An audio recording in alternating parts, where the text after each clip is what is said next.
HC part, and then I'll hand over to Dr. Naqvi and Dr. Vaid for the Practice Council, approximately about 1:15.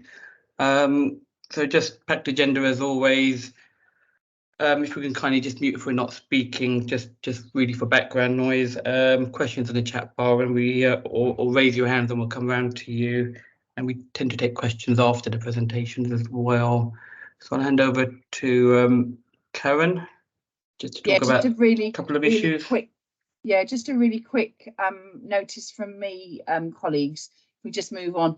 I know you'll know this, but I guess just to advise you that one of our practices identified that some anti-abortion leaflets had been left in their reception area. It created quite a problem for them because there were patient complaints to councillors, MPs and various other sort of senior figures.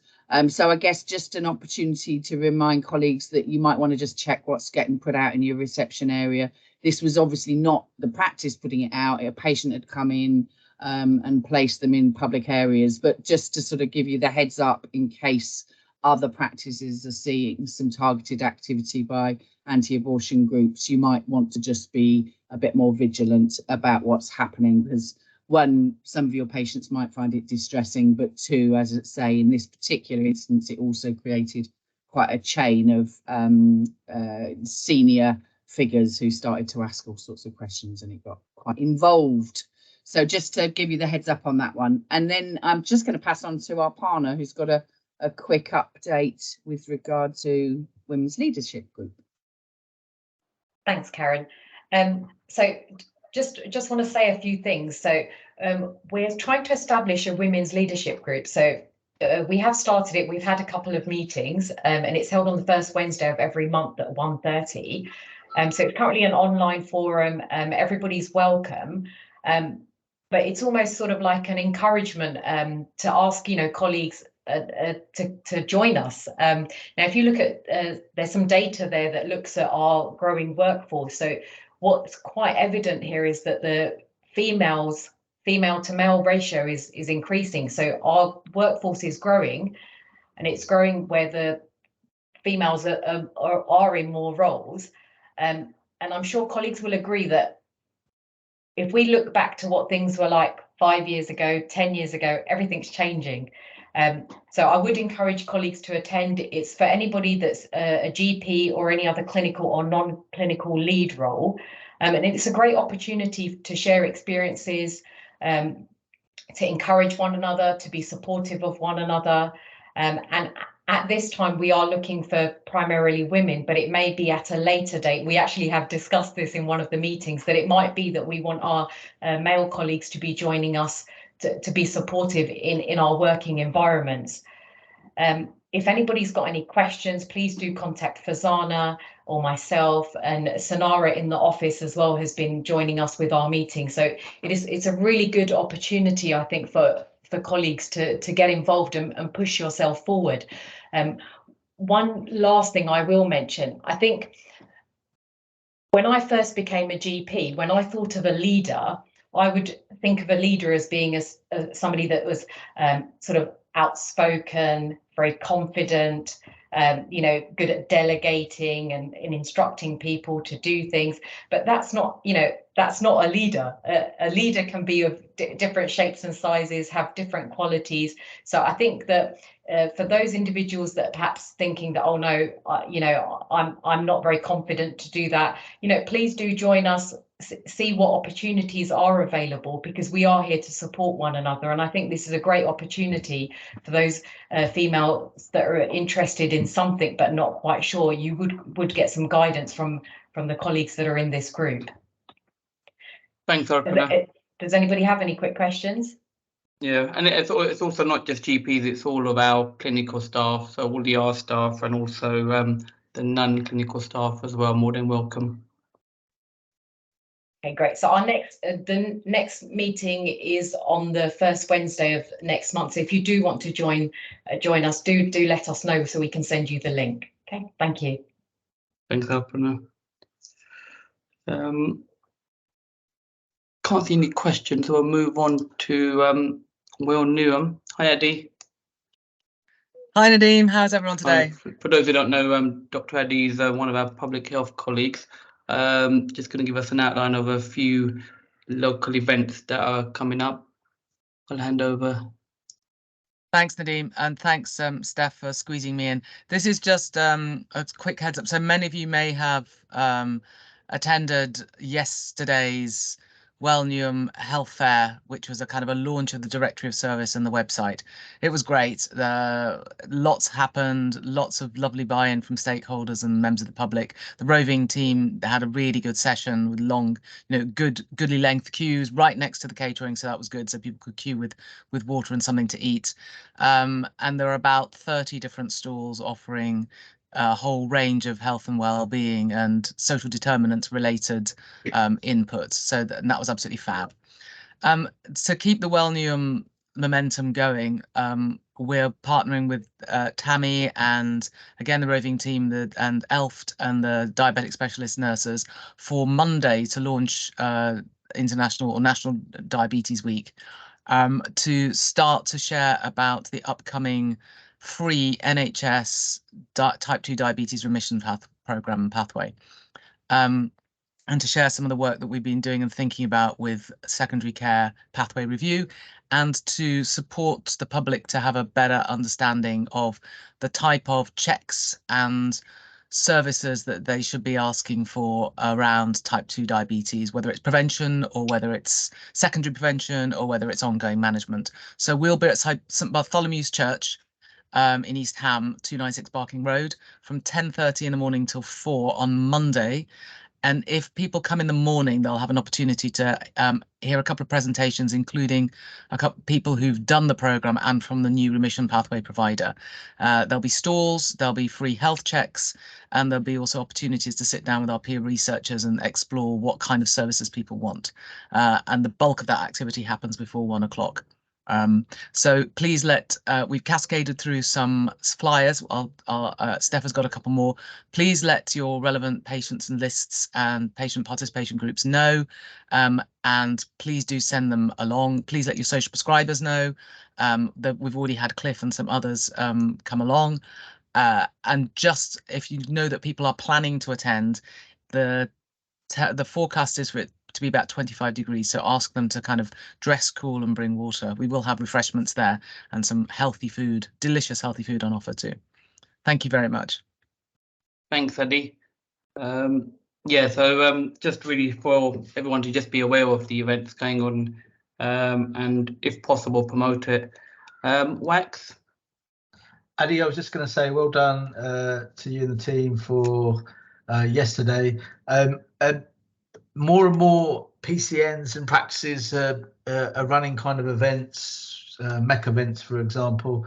I was hoping that practices were able to get in touch with Newham, and Newham were able to support those events. It's not going to be every single day, but every so often, because obviously a big part of MEC is signposting, as well as those brief conversations, etc. as well. And I think what I've heard about yesterday's event was a lot of that kind of stuff was happening. So hoping that we could get support at practice and PCN level from Newham for those events that many of the practice and PCNs will be having in the future. May I come back to that, Nadeem? Yeah, of course. Yeah, we would. So we have Newham. The part that we've launched yesterday is the Directory of Service, the website, and I've kind of forgot the hub team. And the hub team is a 4-person team with a coordinator and a manager. And they're the face-to-face service for people that don't like or can't do digital. And they'll be co-locating in libraries. They have also supported, so they've supported Wax's amazing MEC event. They can support others, but you need to get in touch with them in advance because there's increasing call on their time. So there might need to be rationalising. But the other good news is there are at least 2 other voluntary sector partners who have Anab Hoffman from Heal Together, which is a Somali-based organisation that co-locate in Community Links in Canning Town. They coined the phrase one-stop shop for this sort of event for Newham, and they had their own supported by ELFT and Barts, and Blossom Place, who do some work in Waltham Forest, Shahid, who's their lead, is working for One Newham as an inequalities lead, and they're setting up what they're calling togetherness cafes, which are effectively one-stop shops, also in libraries. So the Well Newham hub will be initially in libraries, looking to co-locate with the family hub. So you should have that whole range from 0 through to 80 available of signposting and support available. They're an entry-level conversation. And you also potentially have some community partners. As we go through the next 12 months, we'll be developing the model of bringing standalone communities online as well to support us. So similar to the vaccination sites. So great. And I will share the slide pack that I shared with LMC yesterday, which there was a new single point of contact Well Newham website, email address. So send all your requests through to that. I think it's wellnewham@newham.gov.uk. Thanks, Eddie. I will ensure it goes out with the agenda and presentation packs. Thank you. Can't see any questions. So yeah, thank you, Eddie. Thanks for that. And I suppose just looking forward, we've just got to think of how we can kind of work together and how we kind of promote this for our social prescribers and all of the primary care team, along with yourselves and also BARTs and all the other local providers and PPG. And so thanks, Eddie.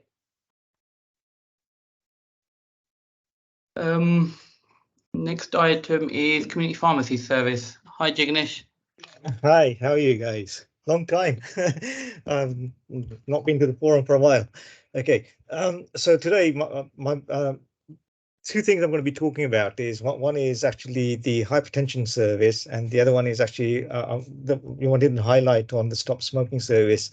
So with the hypertension service, there has just over the last few days been a slight change to the APBMs, which I'm actually going to go through with you guys later on. Is there anywhere I can share some slides with you guys? So go on share. Let's have a look. Share. Should be quite straightforward. Yeah, so I've got share. Let's have a look. So we've got about 10 minutes, Jignesh. Hope Yeah, that's so okay. it'll be fairly quick. So if I just go through desktop. Right.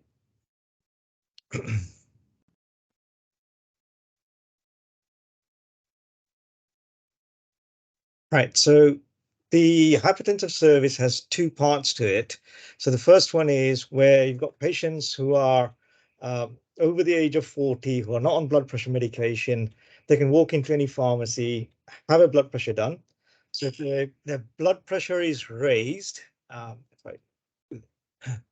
so the blood pressure is raised. So if the blood pressures are over 140 over 90, and then we actually do repeat blood pressures and they remain high, then we do a APBM for those patients.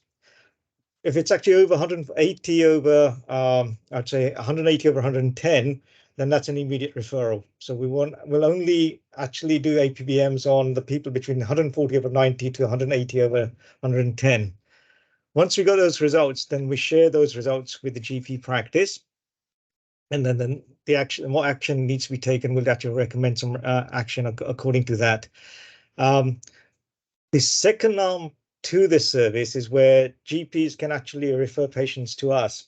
So what the national program is to try and help GPs with the CVD IFF LES at the moment. So the idea is that we work together where you got patients who've not actually had a blood pressure done for a long time, where you've actually, they don't attend surgeries, they can be referred to us to do clinic blood pressures.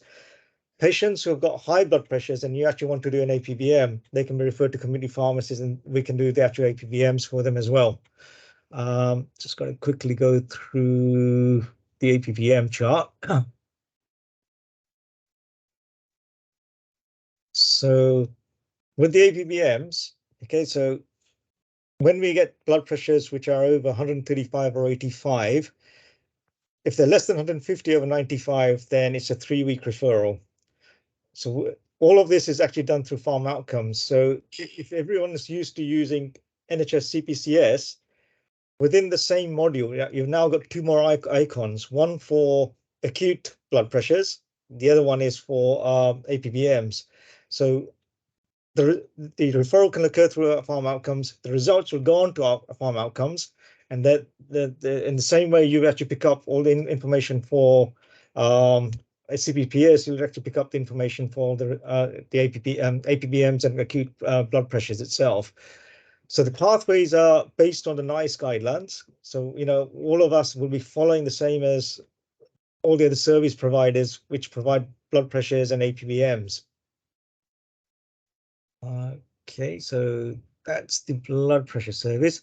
So the stop smoking service is actually again, has two services. One which is an acute based referral service. So people who are actually got cardiovascular disease or diabetes, acute care can refer patients directly to us through farm outcomes. The Newham based service is actually what I call a local commission service. Again, it's available through all pharmacies, and it's actually a walk-in service. So patients can actually be referred to us, or patients can walk in, and the pharmacist provides products as well as a weekly intervention in terms of supporting the patients to give up smoking. And there are two measure points in terms of quit rates. We do a 4-week quit rate program where we actually check how patients have done, and then there's a 12-week one, and then the commissioners tend to look at follow-ups in terms of after 12 weeks, what's the quit rate after 1 year or so. So again, I think post-COVID, the uptake for the stop smoking program has been fairly low. So it may be that we actually work with the PCNs and actually PCN leads in terms of how do we actually increase the number of people entering the program. So the key thing that I think we've got going on at the moment, both programs tend to help with prevention of cardiovascular disease, help with the stop smoking, also helps with the respiratory programs, and actually help people prevention of things like asthma and COPD worsening as well. With your PCN, so each pharmacy, each PCN has got a pharmacy lead. So what might be worth doing is actually working with that pharmacy lead in terms of how do we coordinate working together and to actually improve the actual service uptake. Okay, so is there anything that you want me to go through in more detail in terms of the hypertension service? Because that's the one we're going to be looking at more referrals coming into pharmacies through.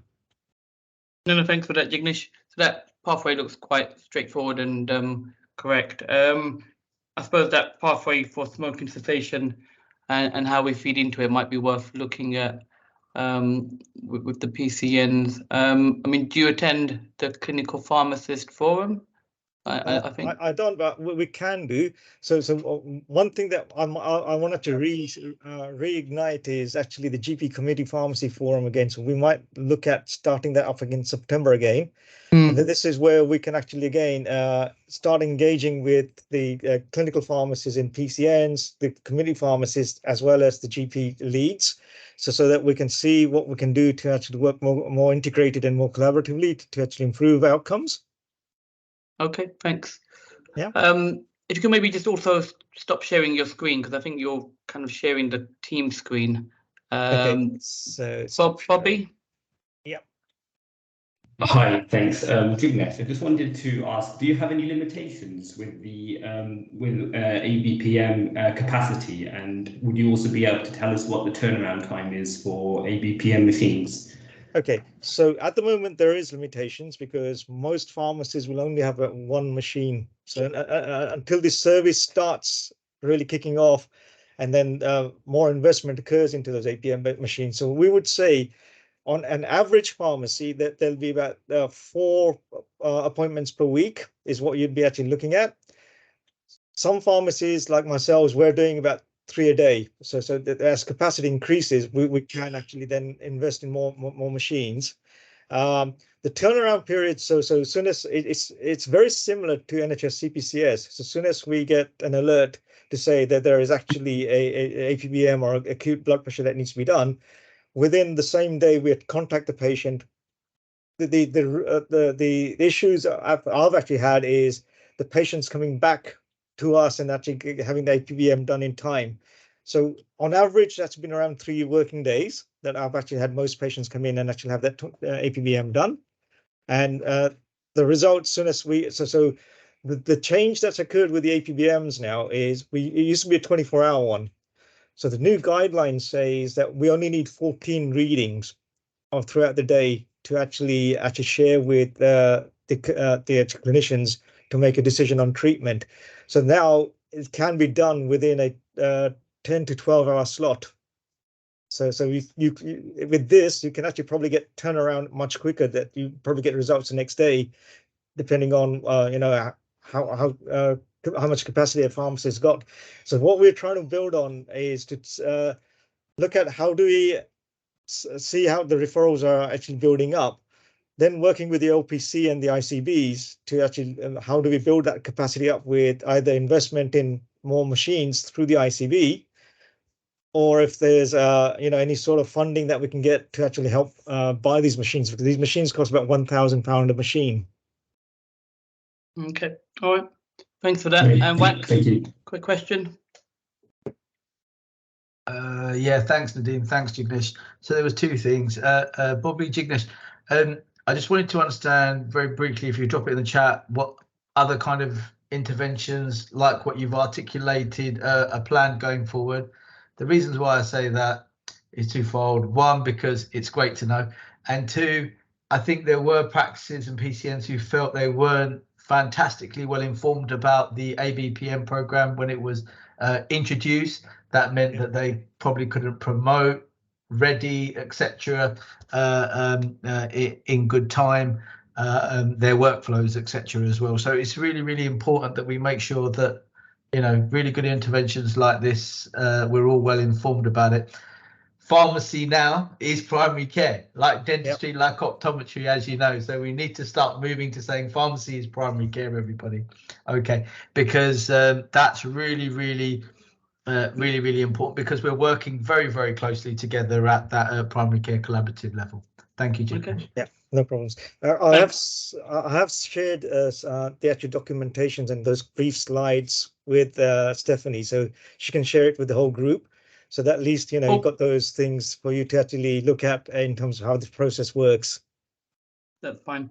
So thanks for that, Jignesh. So in terms of smoking, maybe the local forum of clinical pharmacists might be a way of looking at that pathway from primary care to yourself. And thanks for the ABPM update as well. We're starting to get those results in. Okay, brilliant. Thank you. Dean, there was a quick comment in the chat as to whether when the Community Pharmacy Forum restarts, whether it's feasible to have it in working hours, but we'll leave that with you, Jignesh. Yeah, no, it was quite late, wasn't it? The forum. Yeah. So who leads that? Karen, remind me. I can't quite remember. Sorry, I don't know. Yeah. No, is that something from Training Hub, Sule? Yeah, it's Jignesh who actually co-chairs it with Subir. And do we have quite a lot of our clinical pharmacists engaged with that program? Clinical pharmacists, community pharmacists, and GPs. Yeah, so that'd be really good to have a look at. Yeah. But yeah, I agree about the timing, because I think it used to be about 7 to 8 o'clock. Yeah, which is difficult. So the timings were because community pharmacists actually don't get time off because they're actually working all throughout the day. So we have to actually work around that. So what we were looking at is moving the day, because I know that on Thursdays you guys had your protected learning time, and that was actually causing a bit of an issue in terms of too many meetings on one day.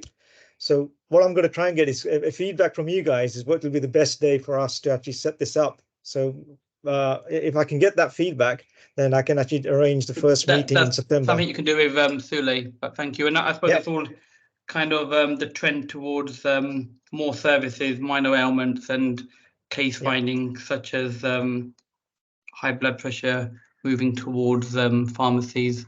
So we will be working closer and closer going forward. Yeah, brilliant. Thank you. Thanks. Just hand over. Hi Rachel. Got Rachel and Dr. Bapu, who's one of our CDs locally. Hi Bapu. Hi, Nadeem. Hi everyone. Can you hear me? Yeah, we can. Yeah, so just going to hand over to Thank you. yourselves about Thank the presentation on PCN health inequality plans and projects to give us an update.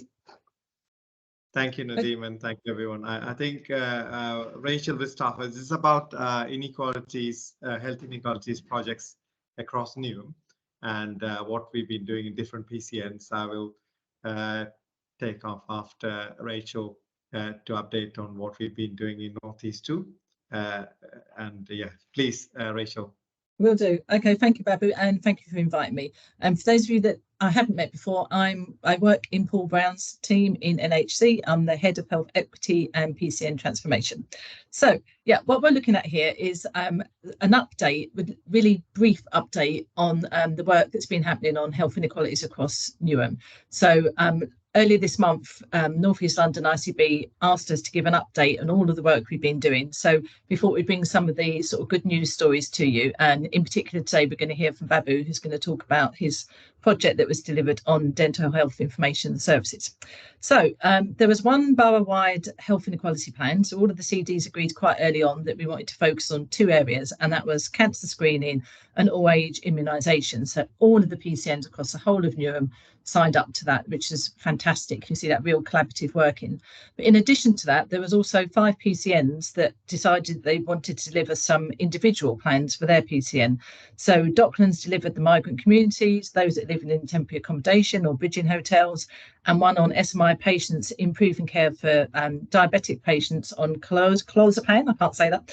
And then we've got Babu, who's going to talk about his in a minute, the dental health information and services. North Newham, they had a range of projects which was put forward by their health inequality leads. Won't surprise you to know the health inequality lead is Wax. So these were put forward and they've done some great work on those that I'm going to report on. South One also had SMI, comorbidities and weight management for patients, and Northwest too, who wanted to do some work with the learning disability community. And it wasn't just about, I should say, it wasn't just about improving access to the LD health check. It was actually valuing that community, I think is the best way to put it. I think if Anil's on the call, we'd probably say they really wanted to like have a day where they brought them in to meet with others, talk about primary care services, which they did. And he's still working with his personalised care roles with that group. Next slide, please, Steph. Okay, so here's some of the good news stories. So with immunisation, the childhood immunisations increased from 73.6% in 21-22 to 93%. The immunisation of clinically at risk, so the 18 to 64-year-olds increased from 81.8% to 94.4%. And we've achieved above the impact investment fund targets for PCNs for both children and at-risk adults as a result of those improved targets that I've just mentioned. The percentage of children aged 12 months receiving the 6-in-1 vaccine, that increased from 85.5% to 90.9%. And percentage of polio boosters administered to those eligible was 77%. So that was a real achievement.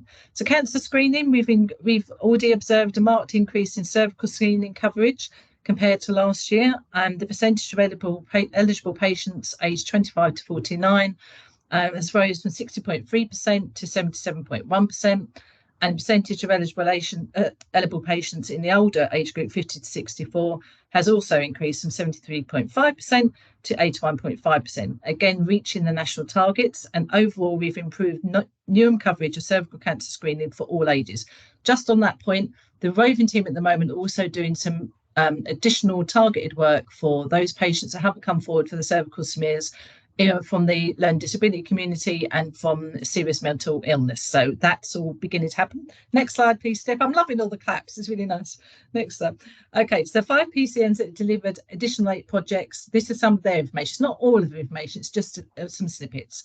So we've increased the number of health checks delivered to the migrant population in the temporary hotels. That's through different events. I should just say with Docklands and NE2, I think we see particularly good improvement there, and really sort of lots of work that's gone on because of the closer working relationship that we had with the public health team and with their involvement through the learning community and through the health equity group, who's able to share information there and set up sort of working groups on cancer, etc., which Dr. Helen Stedford was involved in. So it was really, really good. Okay, so percentage of LD patients that have completed their health checks has increased from 86.4% to 95%.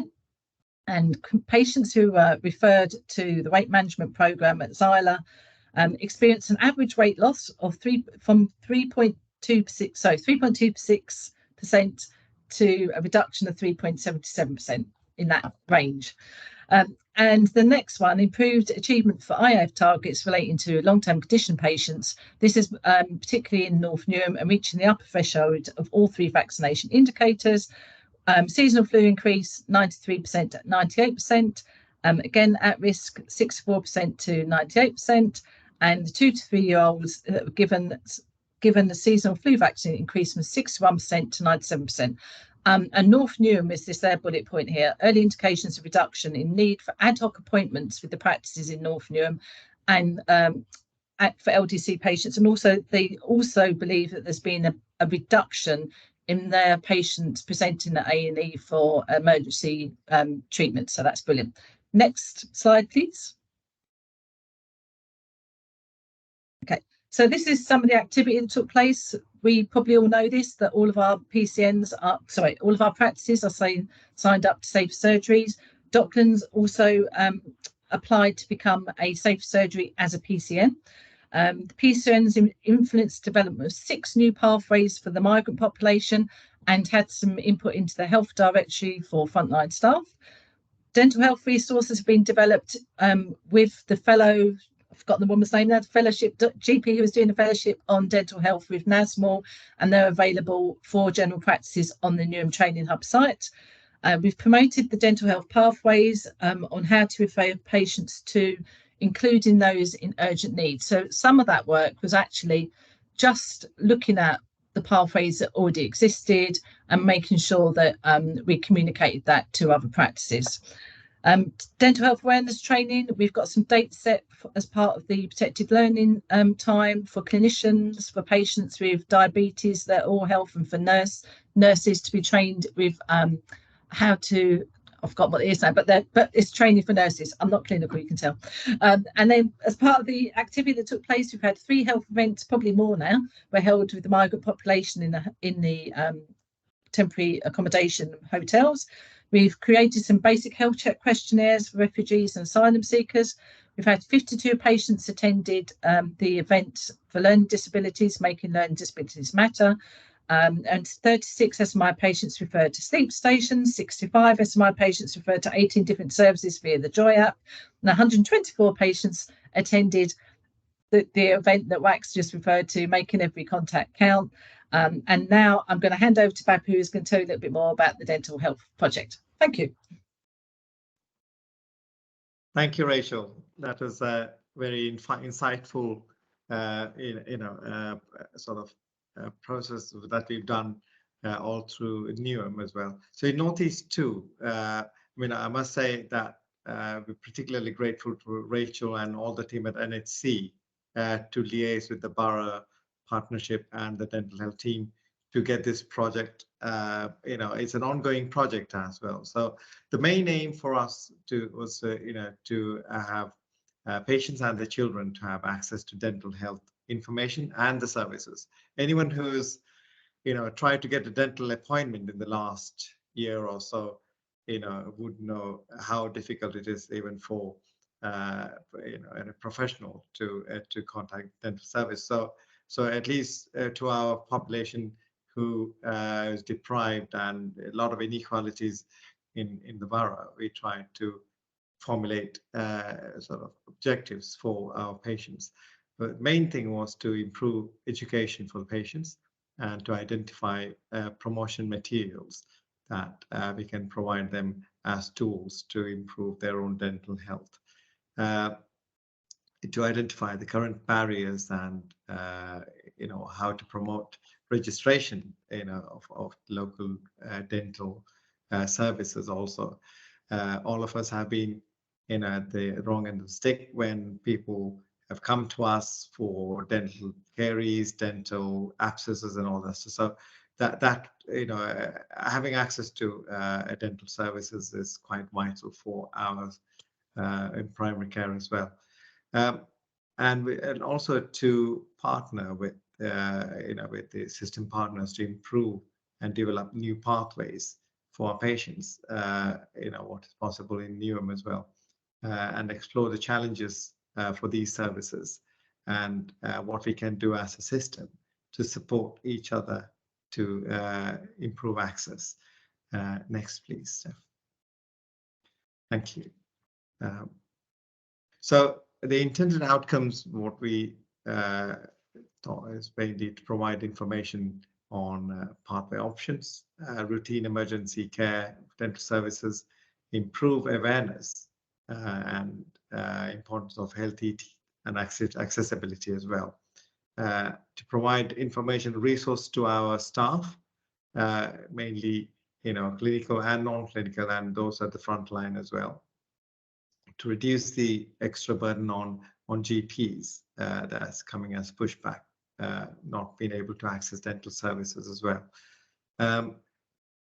Identification through questionnaires and to see what the barriers are in accessing the services, and also to capture and write up a summary of the findings to include qualitative data from patients. And the borough LBN is particularly interested in our project as well, to see what the outcome would be leading to. Next step, please.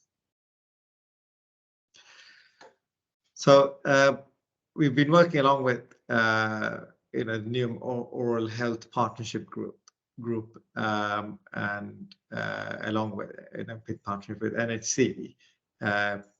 We presented to the Oral Health Partnership Group about the NE2 project, health improvement proposed project, and asked for guidance on areas that we could focus on.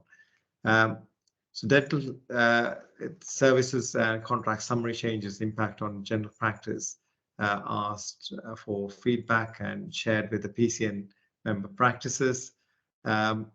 We ascertained with the NHS and England dental contract changes in July 22 that should reduce demand on GPs, either to treat or signpost patient to urgent care, and residents should be better able to identify those with open registers in dental practices. Next slide, please. Thank you. So, a brief thing about dental contract reform is they rolled it out as a pilot in 2011 up to 2016, and it's mainly to it's like an evidence-based clinical pathway to be focused on, and to start off with oral health risk assessment, and the outcomes to be guided by and the delivery of the evidence based preventative and restorative interventions as required. So it's most likely more or less like an evidence-based kind of thing as well. The next slide, please. So next slide, please. Thank you. So the output of our project basically established if dentists currently have any restrictions on the number of patients they can register, or if they have an open list size, or what's the capacity. What is the urgent care pathway for our residents that we looked at as well, 111, Smile dental services and all that. And what key messages that we can give out of the project. So to encourage parents to take children to dentist. Dental health is often ignored, and it's quite key that that is looked at in a sensible way as well. Marginalized groups like housebound patients, how we can help them. The HC Kent CHT community dental services, they have been instrumental in identifying how we can support these people as well. But Barbara, just in the interest of time, because we're going to be sending out the project. And Okay. No problem. I don't know, maybe you could maybe just go to the outcomes. So if you could skip to the next steps. And also we're just a couple of minutes, and we need to hand over to WACS for Practice Council. So maybe if you could just look at the outcomes, would that be okay? Yeah, absolutely, absolutely. So if you go to probably the last but one slide, Steph, the next steps.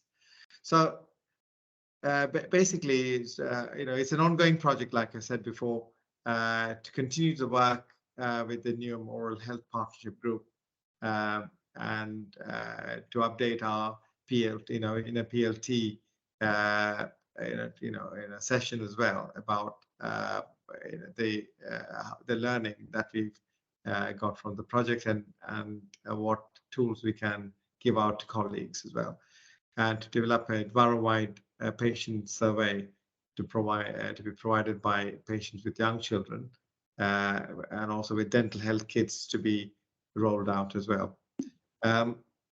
So basically, it's to highlight about the findings of the project to our colleagues, and also to see if we can support the wider community with the Borough Partnership and also our dental health colleagues, to see where we can help reduce our overburden as well, and to promote good dental health. So I would hand back to Rachel at this stage to do the last slides, please. Thank you. I'll just be very quick.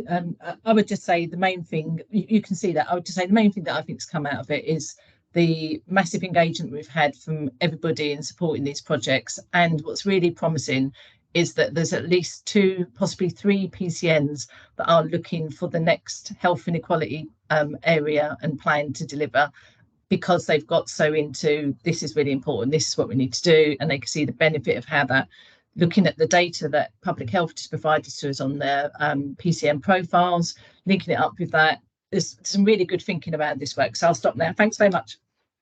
No, thanks, Bapu, and Rachel, and sorry, Bapu, we're just running a little bit late, but we'll ensure we send your presentation out. Yeah, just great work, really. Great work the PCNs and the roving team from Federation have done locally for our residents. Health inequality is really a national and local push now. And also just to add also that we're pulling all of this together at the Federation, and we're pushing forward with a nomination for a HSJ award for all the great work that's been done locally. Wax, if you want to be really brief, and Salma. I can pick it up on my item, it's fine. That's fine. Salma? Just wanted to know if we wanted to speak to the roving team, if there was anything raised, who do we contact? Who's the main contact for the Yes, team? that's fine, but we can send that to you, Salma. Karen, if you could maybe Salma, just it would be Paula, Salma, but drop me a line and I'll make sure it reaches her. Thank you. Thanks. All right, so thank you for that, and I'll hand over to Wax for Practice Council. Yeah, hi everybody. Sorry, I don't have a camera today. Our internet is appalling. It might switch on, it might switch off. So apologies for that, and thank you, Nadeem. Rima, you're here with us for a few minutes, isn't it? Just before I go into the main part of the agenda, did you have any messages that you wanted to give before you go? No, there was nothing urgent, Wax. I think carry on. If there is anything from AOB though that comes alight, then please just do let me know if there's anything. No problem. No problem. Rachel, is Rachel still there, Karen? Or has Rachel dropped off? I think so. I think she's there. Hi, Rachel.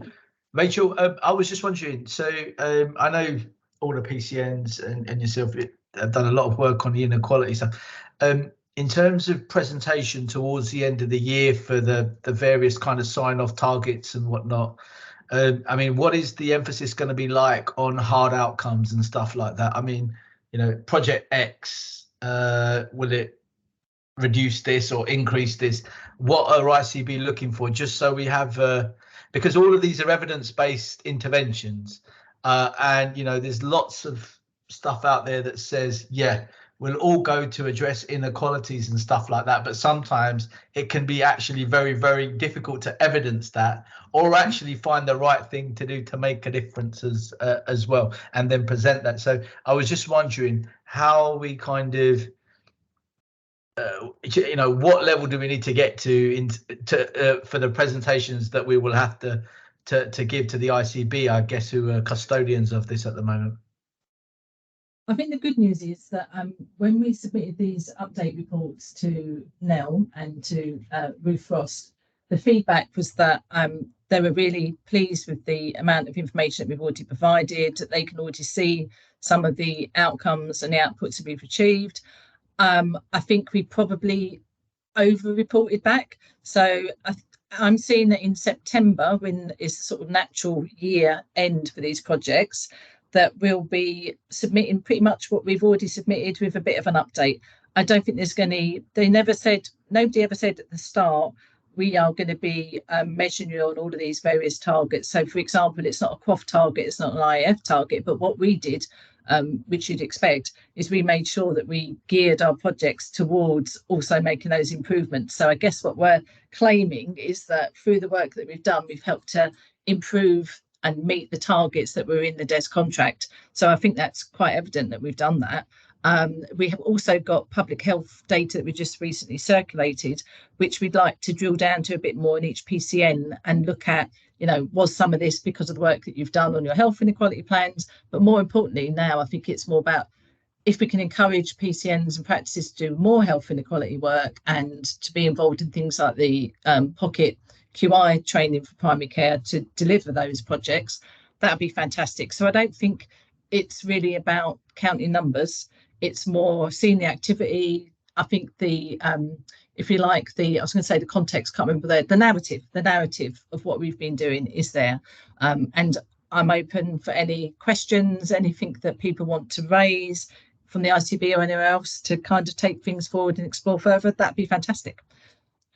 Rachel, that's incredibly helpful. And then you alluded to a data pack that's been circulated. So did that go to every practice, or was it just to PCN CD so kind of situation? It's gone to all the CDs, and it went to, I think, yourself and kind of, I don't want to say usual suspects, but the usual people that we'd also circulate to that may sometimes come to the CD meetings. They're not, I think, they're okay to be shared wider. I expect that the CDs would do that themselves because they probably wanted to look at them first so they could give a bit of a narrative when communicating that down to their member practices. But I think I'm looking at Karen. She doesn't know I am, but I'm looking at Karen. But I think we can circulate them. Is that okay? Yeah, and we're literally, so Steph and I are working next week on how do we make them present on the NHC website so that visibility is there as well. But happy to share them far and wide, but they've gone initially to CDs and borough leaders, but more than happy to share further. Brilliant. That's incredibly helpful. So I've got 1 point for that. And then Rachel, absolutely, you're right. It is, you know, all of these are evidence-based kind of interventions that we're doing already. So it's not just about hard outcomes, and change takes a lot of time. So yeah, brilliant.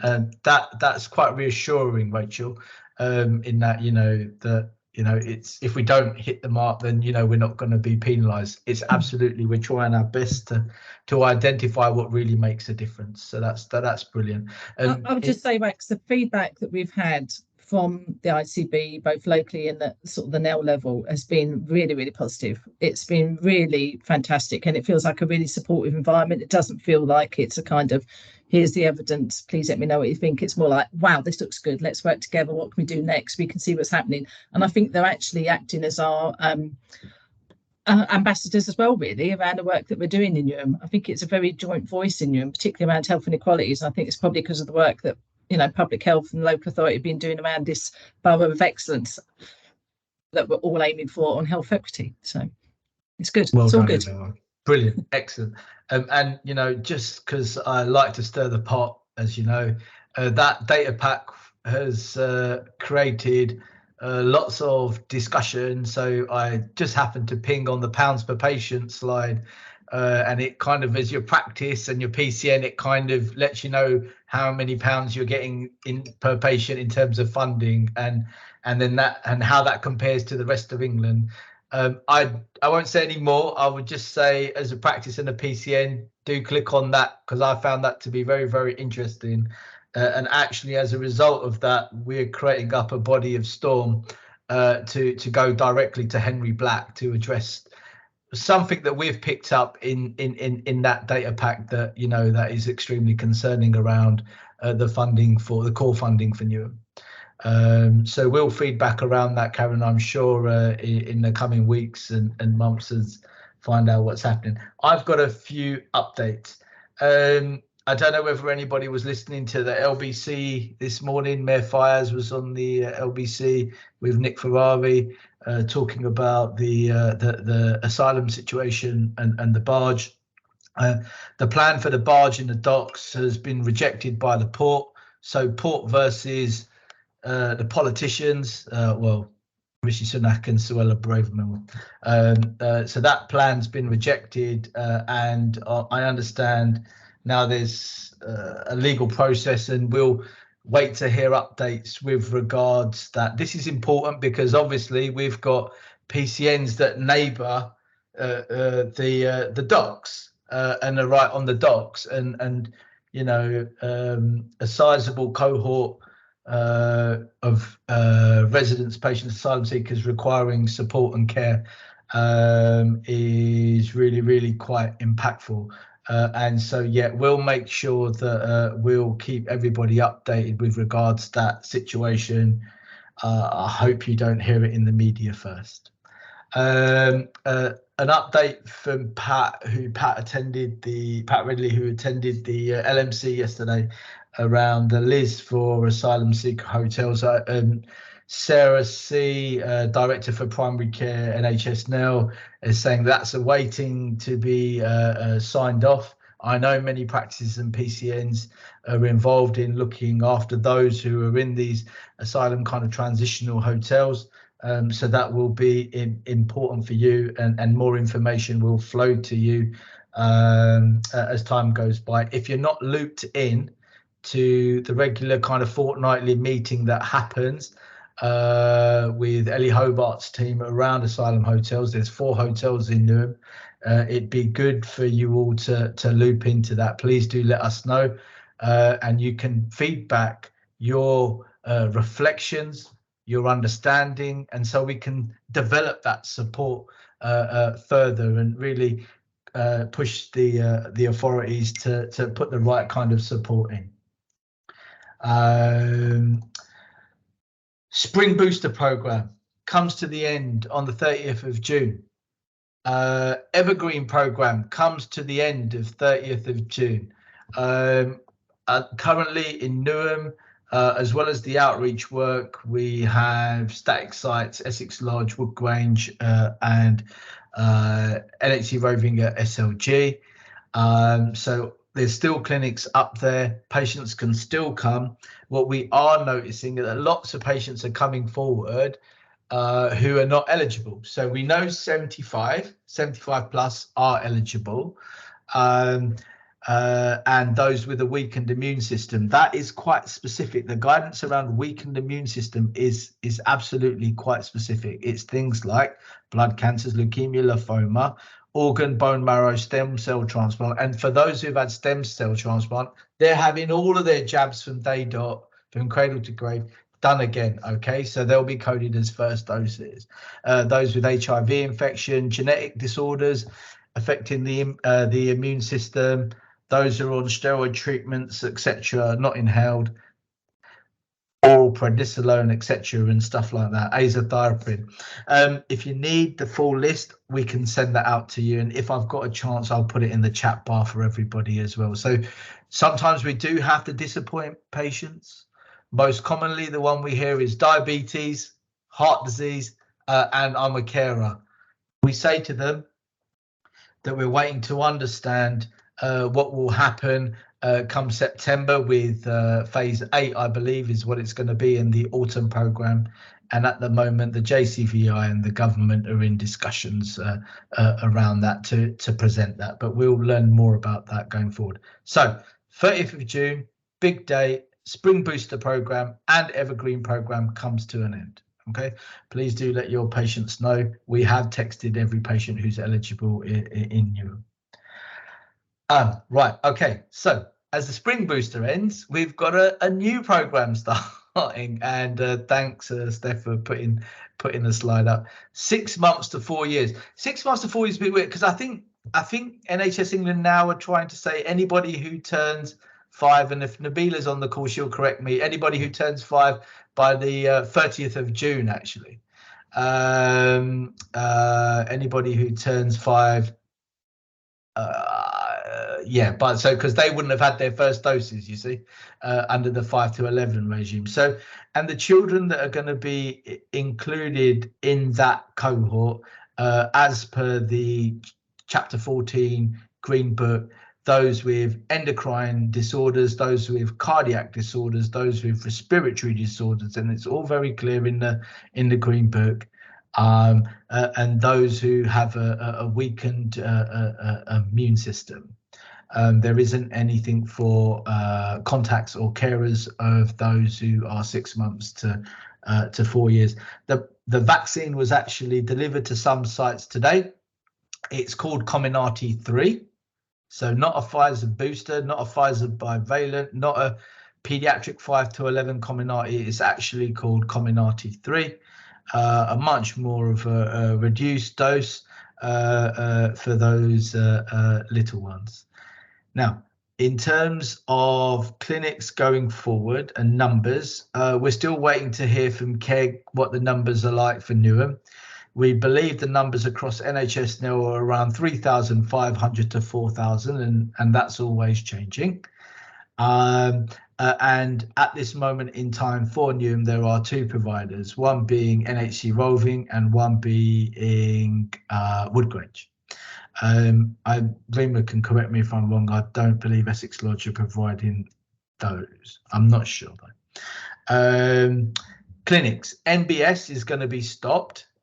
Okay, so NBS gets scrapped, but we'll still have Accurex. So once we know who the eligible cohort is, we'll be going out to those and texting and communicating with them loads.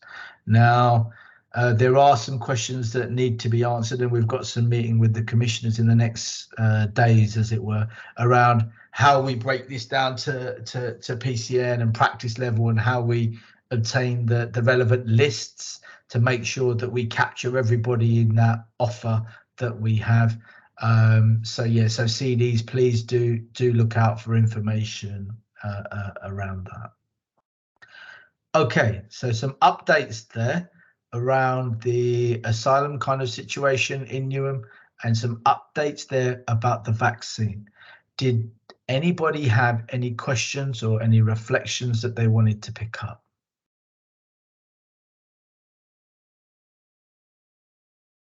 No, it looks good. Everybody's kind of stunned. That's brilliant. Excellent. So yeah, please encourage your patients to come by the 30th of June if they're spring booster or evergreen. We'll be looking in the next weeks to go to vaccinate those who are 6 months to 4 years with the new vaccine as well. CDs, you will have some information coming through to you about that, so we'll need your support around that. And then please do keep an eye out for the information or further information around the asylum barge and the asylum hotels work that is well underway. Paula, did you have anything to add about the vaccination? No, nothing to add to that, Wax. Other than we're also having some conversations about doing some support outside of Newham also, I believe. Oh yes, correct. Yeah. For So, Tower Hamlets and Walton Forest for the 6 months to 5-year-olds. Yeah. So NHC, Roving and Woodgrange have gone viral, literally, and we've been asked to support outreach and pop up, not only for spring booster and evergreen, but also for the 6 months to 4 years in other boroughs. Paula's very correct, and we will keep you posted about that. And yeah, I think it's great that Newham have been asked at two busy kind of units, and absolutely sure that we'll be able to support residents. Obviously, Liberty Bridge and the roving team kind of border the Tower Hamlet situation, and Brookgrange border the Waltham Forest situation, so that works quite well, doesn't it? Yeah, brilliant. Okay, Karen, if there weren't any comments or reflections, I believe I'm due to hand over to yourself. Is that right? Thanks, Wax. It was really just to share with colleagues. We said it was really 3 months ago that we would bring the two forums together, so the GP webinar and Practice Council. And we said that when we'd done it for a couple of months, well, 3 months, we would take reflections from colleagues about whether they found the new format working for them, whether they had some concerns about it or whatever. So we've done a quick poll just to try and get as many comments and reflections back. Steph, do you want to roll that? And hopefully it's fairly easy for you all just to click on the questions as they appear on your screen. Do be candid. Don't feel don't feel you've got to say everything's great if it's not what meeting what you're looking for. Has that come up on everyone's screen? Has it come up with a pop-up? People seeing the visual? Yeah. Good. Yeah. So I'm going to sort of let a bit of silence reign so that people can focus a moment or so on it.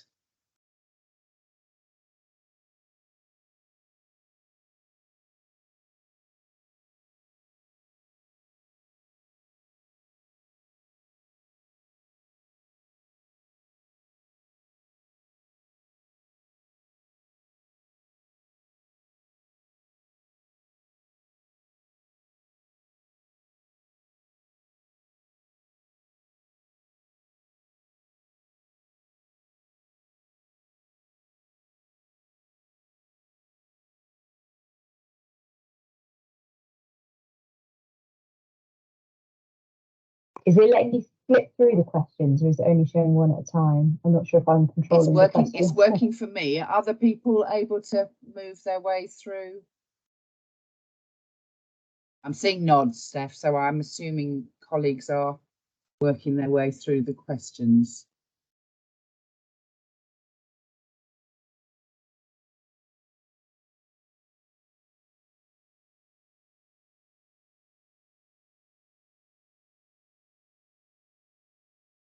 And hopefully when people have had a moment just to put their comments,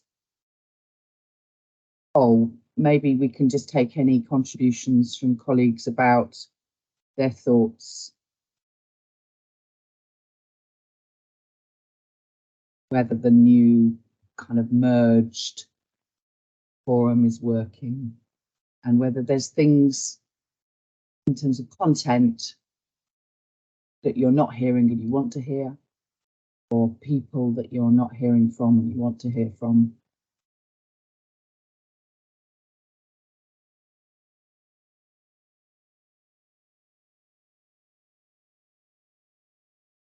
Has everyone had an opportunity to complete the poll? Steph, do you want to put just some initial numbers up? I thought if it's anonymous, so that when we share this, it won't say so and so has said something. It will just be a collective of feedback. I think the best way for people to see results is if you go to the chat, it shows the poll, and you should be able to click the 3 dots, and it should say view results, and then you can flick through each question and see. So is that the polls marker at the top? Yes, sorry, it's not the chat. Yes, you're right there. It's the poll tab. Yeah. So across the top of your screen, there's a button that says polls, and if you click on that, you can see the responses that people have sent in. Did did anyone have any reflections that they're happy to share in this forum, and or any thoughts or comments about whether the new merged format is working for them or not working for them?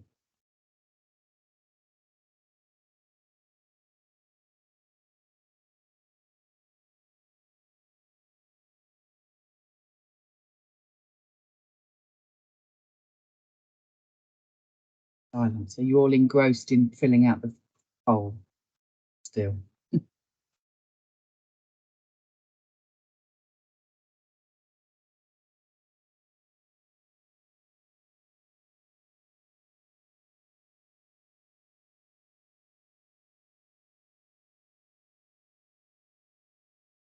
Did anyone have any reflections that they're happy to share?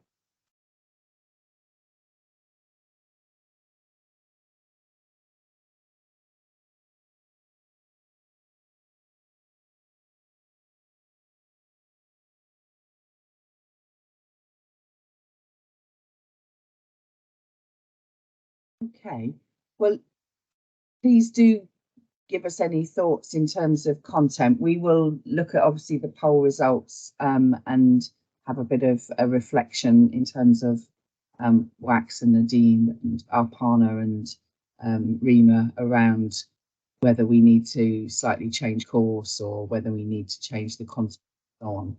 But it's enormously helpful to have feedback from colleagues about whether it is addressing the issues that you want to hear about. So please do. Kavita, thank you. Hi, Karen. Yeah, so yeah, I thought I'd speak up. It's really like, I'm sure people have got lots of things to say, but just so you get some feedback now. Yeah, I was just wondering, because I'm in the chat, some people have said, you know, obviously they're nurses and other kind of from other backgrounds as well, as to just the naming of the forum as well. So the GP forum, does the GP stand for general practitioner, or it's probably general practice, but I think some people can interpret it as GP as well. I'm just wondering, and this is a suggestion, whether primary care forum or whether we can just think about the naming of the forum to so it feels a little bit more, it is inclusive, but it sounds a little bit more inclusive. But otherwise, that feels a very helpful thought. Yeah. But otherwise, I think I really love the way it's divided now between the NHC and the Practice Council. It saves us so much time, and I think the content is really good as well, and it's going to keep on improving, and it will only improve if we keep on giving feedback to you. So it's our joint responsibility to make sure that this is as effective as possible. So yeah, everyone, please do fill in that poll and give feedback now as well, or don't moan in the future about anything. Thanks. And I totally agree with that, Kavita. And what I must admit would be fantastic is if colleagues had, I don't know, projects or activities that they've been involved in that they felt able to share. I think this is a community that's just keen to learn from each other. So, you know, it's not a community that's critical of, they're just keen to hear from colleagues about what they've been doing and how they've had success or challenges that they've met. So it would be great to have that broad input. Peter, was it a further Yeah, comment? sorry, just to add to that as well, is that it would be really lovely, as you were exactly what you're saying, Karen, it would be really lovely to hear from each PCN around their health inequalities work, and just do kind of like a bit of a round table like that as well. So yeah, exactly what you just said. Thank you. Great. No, and I think sometimes we're a bit reticent, aren't we? We don't always like to shout about the successes, and yet there's been so much tremendous work. It's good to share that. Imrana, and I noticed your point in the chat, which is absolutely important, because clearly talking to the people that are here, we might not get the reasons why they're not here. But Imrana, please take the floor. Thank you. Exactly. So it's kind of related to that. So just, I guess, if I ground it in a more kind of wider point, which is within Newham, we've got such great talent, but we've got this, we can't deny that we've got this underbelly of kind of locum salaried GPs. So a lot of them feel disengaged and not involved in kind of decision making and in the senior level. So I think this would be a really good forum if we can think about how we can engage with our entire workforce. And there's so much talent and skill out there. How do we utilize it? So, I mean, I've put a couple of things in the poll, just considering things like having like a rolling co-chair and having somebody junior who joins somebody like, as I said, you know, have a locum voice within the chairing or within developing the agenda. So it does feel like it's actually it's for everyone, not just for kind of the elite few as such. Thank you. That's great. And I think we can definitely, I mean, it's not going to be an easy one, but I think there's a definite very good challenge that how do we reach out to that locum sessional staff groups. So yeah, and maybe it's that I don't know if you listen to the radio, sometimes they have guest editors, don't they? Maybe we need guest chairs and invite someone who has a particular perspective, or as you say, from a different experience. Okay, and thank you, CM. Dr. CM, please, your reflections. Yeah, I think our members' problem should be discussed. And if we can't help, you should say no. I mean, I give you the example. My surgery has rent review done, you know, so many years, and nobody is noticing. You know, now these are the issue. We should be helping our GPs. And if you can't help, say no, we can't help. But at least, you know, you should know that there may be so many problem patient, facing, the general practitioner facing, and not telling out because nobody to hear. So let us, give helping hand to those doctor if there is any problem. Now we have this issue, and I would ask you somebody to help us that who is going to sort this out. So many, and that's why, the dentistry has a problem. We discuss about the dentist, that we are going to help. You are not going to help. There are most of the dentists has closed their NHS doors. All right, because they are not paid enough. So we have a problem and we need to sort this out. Thank you. Thank you, Dr. CM. And I mean, the issue of estates and the charges and so on, I think is an incredibly difficult one, and many colleagues are experiencing that. So it would be good to pool as much information as we can. I think I'll ask Paul in my team to try and at least reach out to you and see what there is, because there is some information around things. I'm not sure we can massively solve things, but we can try and help. Dr. Sen, did I see you raise your hand? No, it's all right. That is I think what Dr. CM Patel was talking about the previous GP forum, where Dr. Dario or LLC every week to come and we talk about decision. I think he's right. We should have some kind of debate on that, because it should be one voice for general practice, and those agenda should be brought in here. Thank you. Okay, and we will review the poll. We'll definitely look at the chat comments and the things that colleagues have shared today in the forum. So really helpful to have that feedback.